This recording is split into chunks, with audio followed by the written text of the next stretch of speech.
He once ruled the child, but now he is facing years behind bars. So how much time will Didi actually spend in prison? The answer might shock you, and it is not what most people expect. When the verdict dropped, it hit like a bomb.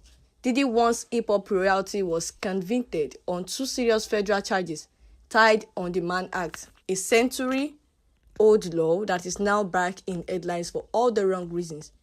Technically, he is facing up to 20 years in prison, that is 10 years per count, and if the judge wanted to, he could stack them back to back. But here's the twist: the maximum sentences, it is really what anyone actually gets. In reality, federal sentencing does not just rely on the charges. It's run through a matrix of guidelines, kind of like a scorecard for how harsh the penalty should be. And in Didi's case, prosecutor says it deserves at least 4 to 5 years behind bars. That is 51 to 63 months based on how the law weighs things like inter-corporation and period behavior. But Didi's lawyer, they have got a much different number in mind.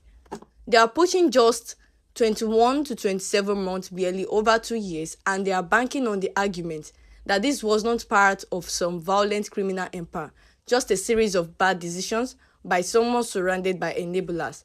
That gap, 4 years versus 2, might not sound like that. But in federal court, it is the differences between walking out of prison in a couple birthdays or sitting through the next presidential election behind bars. And the judge is not bound to either side. He can choose to go above, below, or right in the middle of those recommendations. But here, where it gets really interesting. Now, here is the part most people overlook. Didi's already been locked up for nearly 10 months. Ever since his arrest in September 2024, he has been sitting in federal custody with no bail, no special treatment, and no early exit. And in federal system, time served count. Every single day he is already spent behind bars will be credited towards whatever sentence the judge hands down. So let's do the math. If the cat lands somewhere around the defense request, say 24 months total, then Didi's already halfway done. And in a month, shaved off for good behavior, and suddenly it could be looking at less than a year left behind bars. That is why some legal experts are saying it might be out by next summer, before most people have been proceed the verdict.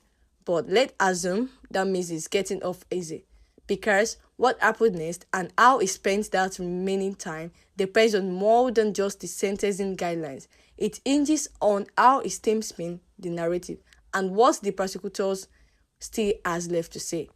And trust me, they are not letting him walk quietly. Didi's legal time isn't just asking for licensing. They're reframing the entire story. Their argument, he wasn't some criminal mastermind orchestrating a dark operation. Instead, they paint him as a hyper-successful celebrity, surrounded by chaos, bad influences, and lifestyle spinning out of control. They claim the incident wasn't violent, was not premeditated, and were not part of any organized effort. No threat, no coercion, and no pattern of predatory behavior. According to them, it was reckless behavior, not criminal intent. And here is where it gets strategic. They are pointing to Didi's charity work, business contributions, and the absence of any prior conviction as proof it deserves the lowest possible sentence.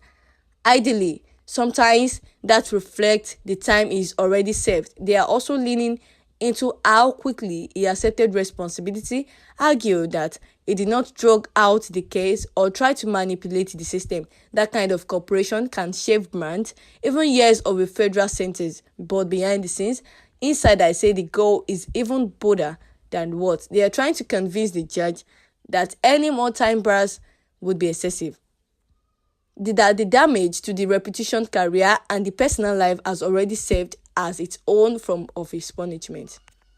But prosecutors, they are not buying a word of it. Why Didi's team is working overtime to download or downplay his role. The prosecutors is going full force in the opposite direction. They argue this wasn't just a case of bad decision, it was a calculated abuse of power. In their version, Didi used his fame, money, and influence to create an environment where others should be controlled, manipulated, and untimely exploited.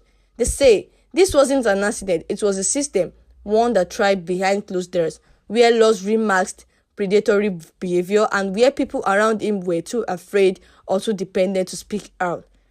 The prosecution is calling for a sentence that sends a clear message. Celebrity does not equal immunity. They want at least 4 years behind bars, arguing that anything less would be a slap on the wrist for someone with Didi's power and profile.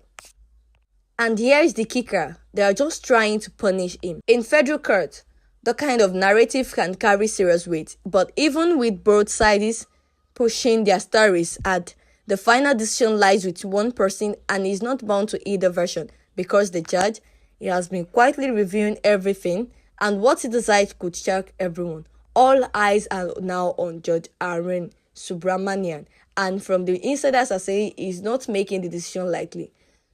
He is known in legal circles for being measured and meticulous, the kind of judge who does not let headlines or Hollywood glitz cloud his judgment. And what case like this, every detail counts.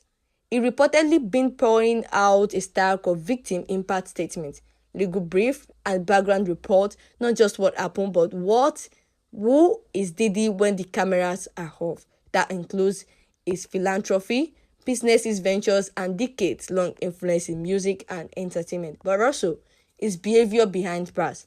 Sources say the judge is looking closely as whether Didi being cooperative, respectful, and compliant while in custody, because in federal court, how you act after the arrest can affect how you are sentenced.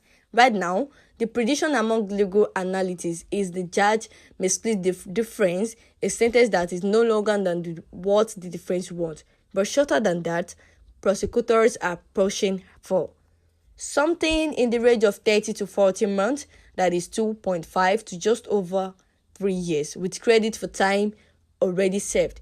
But don't get comfortable, because even if the sentence sounds moderate, this time behind bars is shaping up to be anything but ordinary, and what happened next might surprise even his most reality fans. And while he may have wealth and connection on the outside inside prison, none of that matters.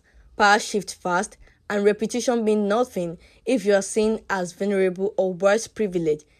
There is also talk that Didi might try to early release programs, including the Residential Drug Abuse Program (RDAP), which can knock up to a year off your sentence.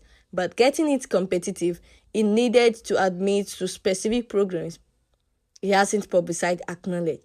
So, even in the sentence in light by federal standards, his time won't be easy. And when it gets out, things might be even harder. Because freedom does not mean forgiveness, and the world he is returning to is not the one he left. What happened after prison? Getting out of prison won't mean Didi is free to return to the red carpet. Even after he walks out those cases, it will be under federal supervision, known as supervised release, for anyone from 3 to 5 years. The strict rules, constant checking, and zero room for mistakes. He will need permission to travel. His finances will be watched closely, and any violation, no matter how small, could send him straight back behind jars. But that's just the legal hard. The real challenge is rebuilding a life in the world that's moved on. Major brands have already cut ties. Music collaborators are distancing themselves, and fans, they are split down the middle, some waiting for a comeback, others calling for permanent consolation. And the industry that once praised him as mogul, it is now easily signed, because in today's culture, redemption is not guaranteed. It is earned if it comes at all. There's also rumors spinning around pending civil suits and possible new investigations still unfolding in the background. Some insiders believe that once he is out, more people might come forward, feeling safer now that the court has finally taken action. So why the sentence might be nearing its end, the story. It is far from over, so how much time will Didi actually save? Right now, it is high-stake waiting game between a judge, a superstar, and a justice system that does not care about fame, but one thing's clear, his empire will never be the same. What did you think? Is it justice finally catching up, or is Didi just another target in a system that loves to tear down icons? Let me know your thoughts in the comment section, and don't forget to hit that subscribe bell to notify you for another episode.